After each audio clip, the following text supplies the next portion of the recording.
Industrial revolution और उसके परिणाम मानव जाति के लिए डिजास्टर है। उन्होंने हम में से जो उन्नत देशों में रहते उनकी लाइफ एक्सपेक्टेंसी बढ़ा दी, लेकिन समाज को अनस्टेबल किया, ह्यूमंस को अपना शिकार बनाया, साइकोलॉजिकल प्रॉब्लम्स पैदा कर दी और नेचर को डीपली डैमेज किया।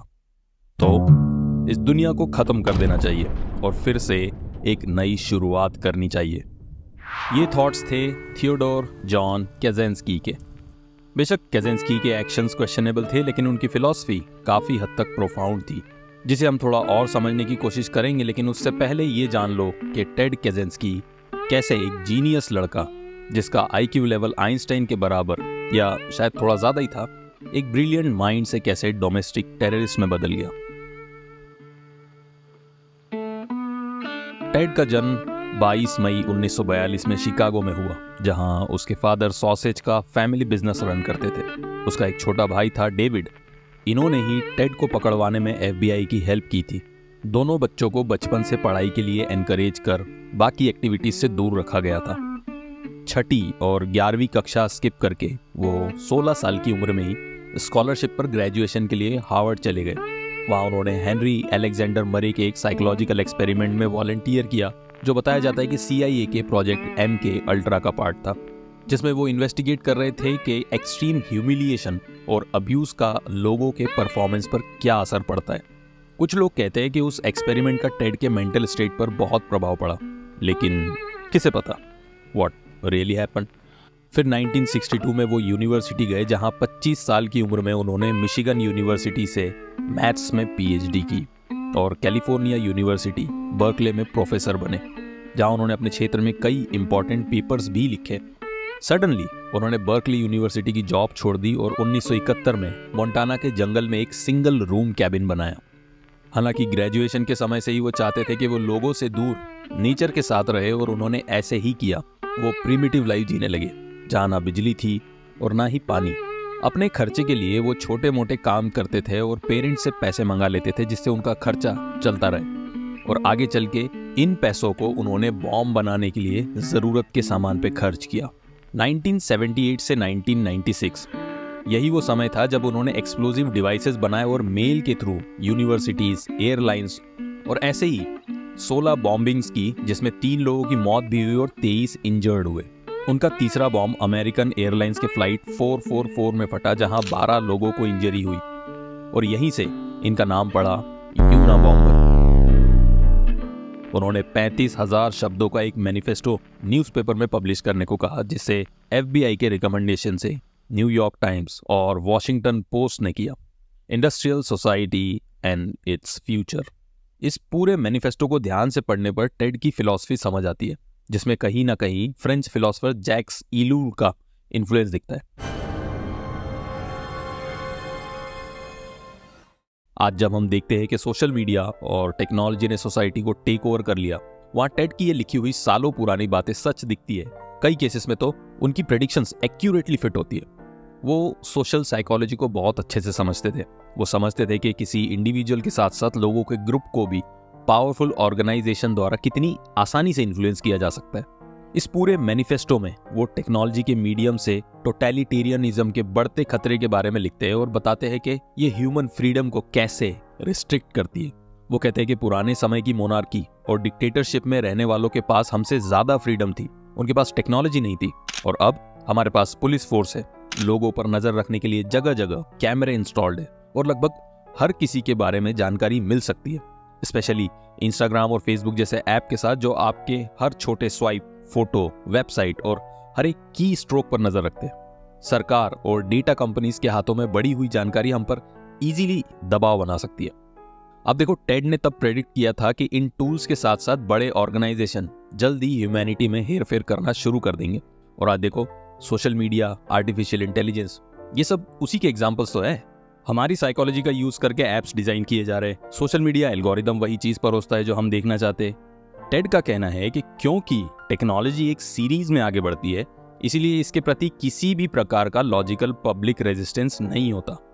और शायद यही कारण है कि टेड ने पब्लिक तक अपना मैसेज पहुंचाने के लिए बम भेजने का कठोर कदम उठाया। और उन्होंने ये भी समझाया कि प्रेस की फ्रीडम और टेक्नोलॉजी की फ्रीडम हमारे लिए अब काफी हद तक बेकार है, क्योंकि सोशल मीडिया, प्रेस सभी को मेजर फाइनेंशियल इंटरेस्ट के लिए रन किया जाता है।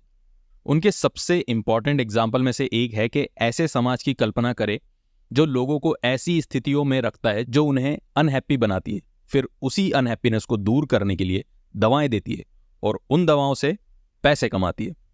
इस सिस्टम को बाकी सभी चीज़ों से ज़्यादा प्रायोरिटाइज किया गया है, फिर चाहे वो हमारी फ्रीडम ही क्यों ना हो। हमारे बिहेवियर उस सिस्टम के लिए रेगुलेटेड है और आपकी वेलबींग इस बात से डिफाइन की जाती है कि आप उस सिस्टम के कितने प्रोडक्टिव पार्ट हो। एग्जाम्पल के लिए आप देखोगे हमने कंज्यूमरिज्म को कैसे एक सिस्टम बना दिया है। अगर कोई चाहे कि वो थोड़े पैसे कमाए, मिनिमलिस्ट या सिंपल लाइफ जिए, तो लोग उस पर्सन को एक फेलियर की तरह ट्रीट करते हैं, क्योंकि हमारा सो कॉल्ड सिस्टम है।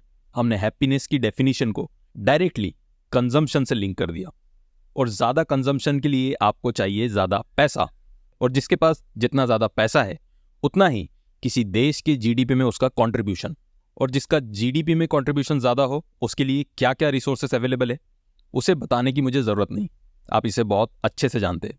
रिसेंटली पुणे के कार एक्सीडेंट वाला पनिशमेंट एक बहुत अच्छा एग्जाम्पल है। सोचो उन 2 लोगों के जान की क्या कीमत थी। क्योंकि सिस्टम में उनका कंट्रीब्यूशन इस लड़के से कहीं कम था, तो उस लड़के को बचाने के लिए क्या क्या नहीं किया गया हम सब ने देखा। टेड कहते हैं कि ये मॉडर्न लाइफ के सभी एस्पेक्ट पे अप्लाई होता है, कहीं कम तो कहीं ज़्यादा। इंडस्ट्रियल सोसाइटी में इसे अवॉइड नहीं किया जा सकता। शुरुआती दौर पर टेक्नोलॉजी बेनिफिशियल तो दिखती है, इलेक्ट्रिसिटी, टेलीकम्युनिकेशन जैसी फैसिलिटी को कौन इंसान नकारेगा, लेकिन एक एक करके ये हमारी ज़िंदगी में ऐसे इंटीग्रेट हो जाएगा जिससे हमारी पर्सनल फ्रीडम खत्म हो जाएगी। और ये आज दिखता है। आप देखोगे हम अपने फ़ोन और कंप्यूटर से किस तरह अटैच हो चुके हैं कि इसके बिना अपनी लाइफ इमेजिन भी नहीं कर सकते। तो हम एक सो कॉल्ड फ्री सोसाइटी में रहते, लेकिन उनका तर्क है कि हम केवल उस पॉइंट तक फ्री है जब तक हम सिस्टम के फंक्शन को इम्पैक्ट नहीं करते, चाहे लीगली हो, एथिकली या सामाजिक रूप से। सिस्टम को धमकी देना वो लाइन है जहां बिहेवियर को अनएक्सेप्टेबल माना जाता है। वो पूछते हैं कि किसी के पास किस प्रकार की स्वतंत्रता है यदि कोई इसका उपयोग केवल उसी प्रकार कर सकता है जैसा कोई और निर्धारित करे। केजिंस्की ने प्रिंसिपल दिया कि फाइनली हमारा सिस्टम इतना जटिल हो जाएगा कि हम किसी भी निर्णय के दूरगामी परिणाम को देखने में सक्षम नहीं होंगे। केवल कंप्यूटर और आर्टिफिशियल इंटेलिजेंस में अच्छे डिसीजन लेने की क्षमता होगी। हमारी दुनिया का कंट्रोल आर्टिफिशियल इंटेलिजेंस को सौंप दिया जाएगा। उन्होंने कहा कि किसी भी महत्वपूर्ण सुधार के दूरगामी परिणाम होते जो पॉसिबली विनाशकारी हो सकते। इसके अलावा केजिंस्की ने टेक्नोफाइल्स के खिलाफ तर्क दिया जो मानते थे कि विज्ञान इन सभी मुद्दों को हल कर देगा। टेड ने कहा कि हम 200 वर्षों से सुनते आ रहे हैं कि इंडस्ट्रियल रेवोल्यूशन से वर्ल्ड हंगर खत्म हो जाएगी, लेकिन रिजल्ट बिल्कुल ऑपोजिट है।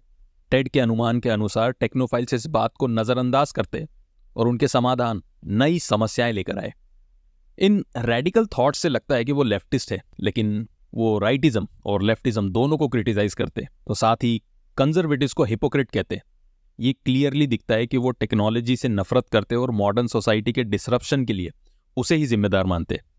टेड ने कहा कि अगर उन्होंने कभी कोई हिंसक काम नहीं किया और फिर भी अपना काम पब्लिश किया तो पॉसिबल है कि शायद ही कोई मेरा मैसेज पढ़े, लेकिन किसी सीरियल किलर के मैनिफेस्टो के बारे में बात करना ज़्यादा इंटरेस्टिंग है, ना कि सिर्फ industrial society and its future के बारे में। टेड के ऐसे पब्लिश होने पर उनके भाई डेविड ने उनके लिखने के स्टाइल से उन्हें पहचान लिया और FBI को इन्फॉर्म किया, और तब FBI के सालों का मैनहंट पूरा हुआ। लाइफ सेंटेंस की पनिशमेंट के दौरान 81 की एज में उन्होंने अपनी जान ले ली। वैसे मैं टेड की फिलॉसफी से रिलेट कर सकता हूँ। जो उन्होंने सालों पहले कहा था वो सब आज मेरी आंखों के सामने है, लेकिन उनका सॉल्यूशन काफ़ी वेग और वीक था। इतनी बड़ी प्रॉब्लम का सॉल्यूशन एक जीनियस से इतना हल्का एक्सपेक्टेड नहीं था। इसलिए भले ही उनकी बातों में दम था, लेकिन 20 साल के इको टेररिज्म के बाद भी उनका सोसाइटी पे कोई इम्पैक्ट नहीं दिखता।